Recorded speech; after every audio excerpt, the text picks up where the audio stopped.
અત્યારે 6 વાગ્યા છે અને અત્યારે રેખા માસીના ઘરે વેરાવળ પૂગી ગયા છે. હવે તેના ઘરે જઈએ છીએ, પછી ચા નાસ્તો ને કરીએ, બહુ ભૂખ લાગી છે. અને પછી ક્યાંક ફરવા જવાનું જશું ને નાનકડા શિવને મળવાનું છે આજે પહેલી વાર, તો બહુ મજા આવશે.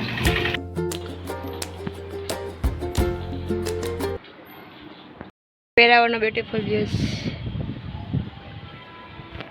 અત્યારે હું ને પ્રશાંત તૈયાર થઈ ગયા છે, ભાભી ને કાનાભાઈ આવે છે, પછી અમારે સોમનાથ જવાનું છે. તો ચાલો સોમનાથ જઈ આવીએ હવે.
Good morning, welcome to my new vlog.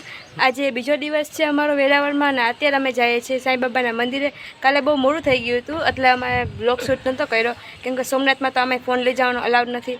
તો એટલે પછી ઘરે આવી જમી લીધું અને પછી સૂઈ ગયા. આજે અત્યારે સવારે નાહી ધોઈ ફ્રેશ થઈ ગયા છે. અત્યારે સાંઈબાબાના મંદિર જઈએ છીએ અને ત્યાં છે ને આમ બગીચા જેવું છે, હિંચકા અને લસરપાટીને બહુ છે. પહેલી વાર જાય છે, તૈયાર થઈ ગયા છે, તો હવે નીકળીએ. અને આજે શિવ સાથે ફોટાને પાડશું, કેમ કે કાલ શિવ આખો દી સૂતો હતો જ. રાતે ઉઠ્યો તો 2-3 વાર, પાછો સૂઈ ગયો. અત્યારે ઉઠશે તો બપોર પછી આવીને ફોટાને બધું પાડશું અને પછી સાંજે કંઈક બીજે જશું. ચાલો જઈ આવીએ. અમે અત્યારે પૂકી ગયા છે ને હવે અંદર જાય છે.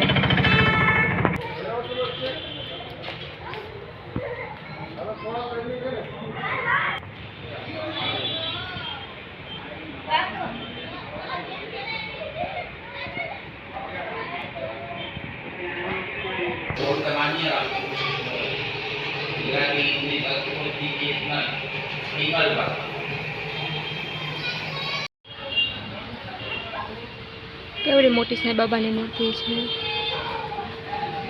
અને ગાર્ડન એરિયો પણ છે, નાના છોકરા માટે હિંચકા લસરપટ્ટી ને બધું પણ છે.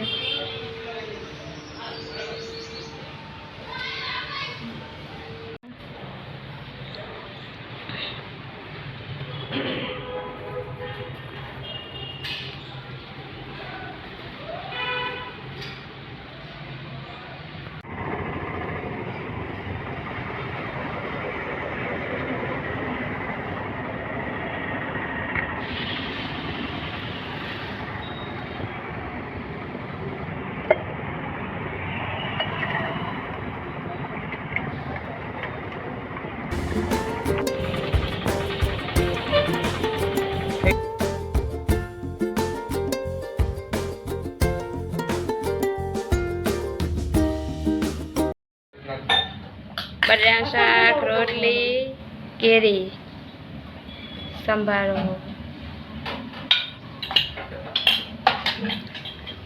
છાશ.